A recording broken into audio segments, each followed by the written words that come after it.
we're doing is we're doing some legs on the Panada hamstring curl machine. Super smooth, feels really nice.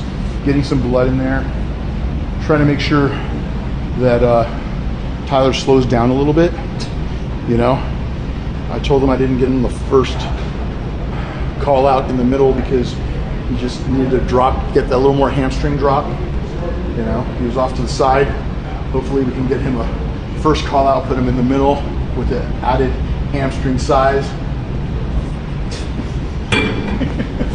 Legs now. Once a week. Good. Good.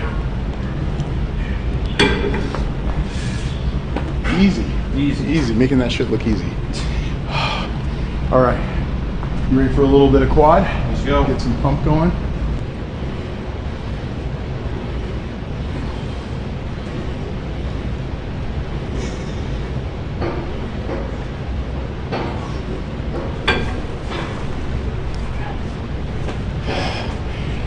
All right, putting some blood in the quads, nice and slow, nothing crazy, good pace.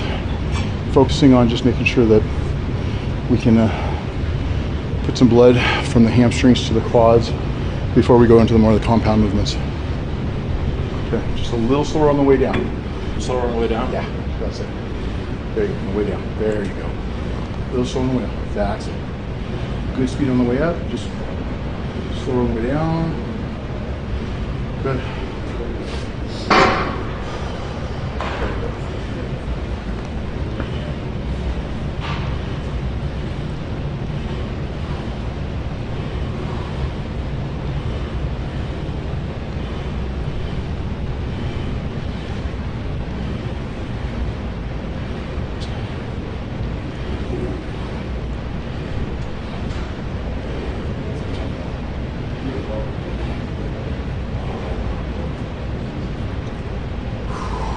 Tip for you, make sure you go full range of motion. You do not want to limit your range of motion. Use a setting where you go all the way back so you get a complete stretch. Make sure you go all the way up. You don't have to lock your knees at the very top. There's a lot of pressure on the patella tendon and your kneecap underneath that. So that you can actually not have to lock out your knees, but try to go back as far as you can to right before the weight touches the stack and you lose tension. So right to that point, and make sure you go all the way, but again, don't worry about locking. Good.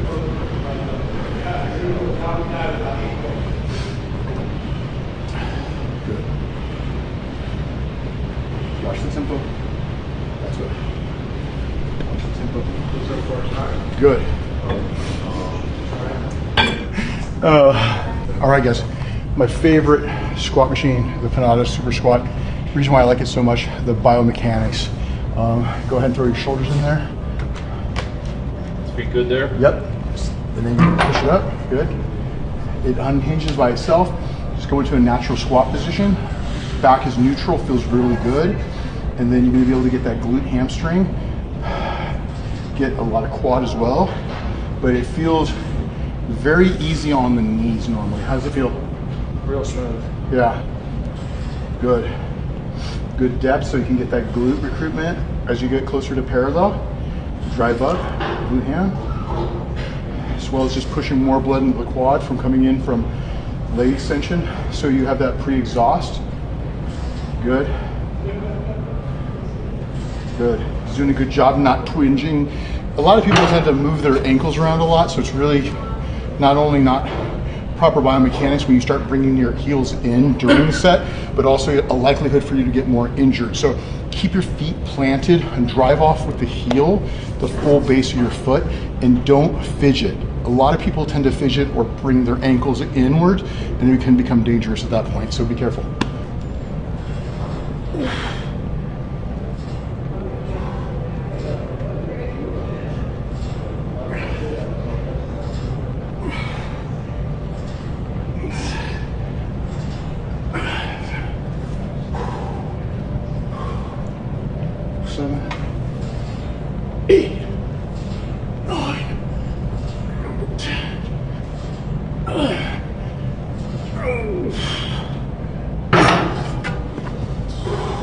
Which one turn it off? Woo. Good. Good. Good depth, good depth. There you go. Good. Excellent. Good.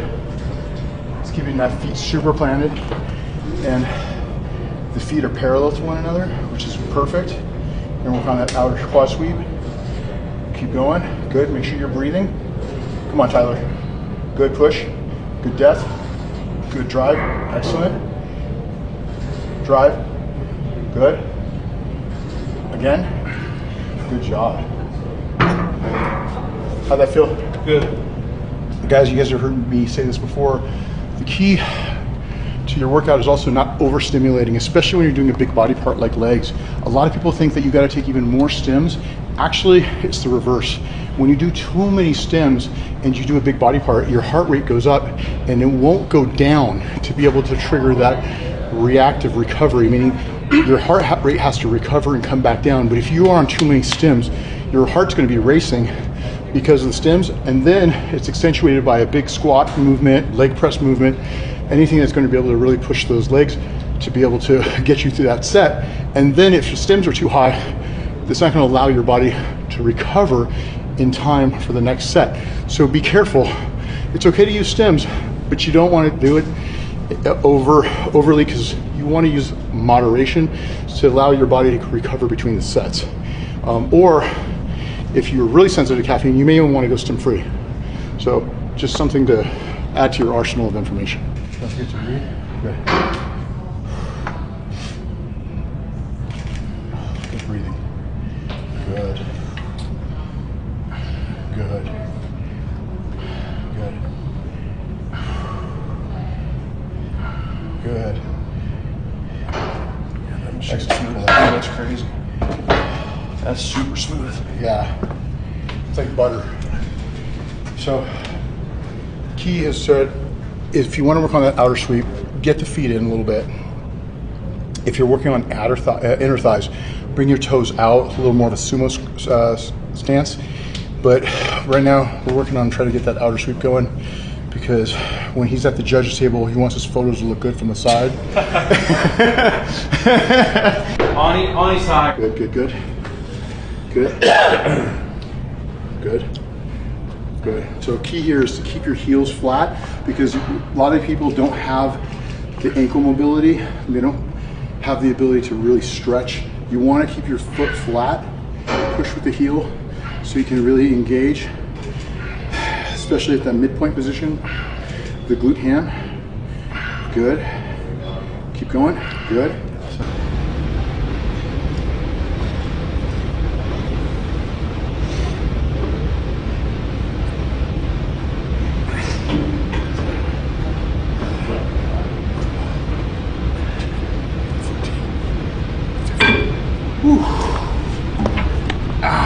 Oh, cramping up. Ooh. Oh. Good. Okay, so the key to this is always range of motion. Again, as you see, Tyler's going all the way down, either all the way with a quick tap or right above the weight stack, back up, full range. Everything is burning now. Obviously, at the end of the workout, these are much, much harder than if you're doing it at the beginning of the workout, because you've pre-exhausted all the other muscles.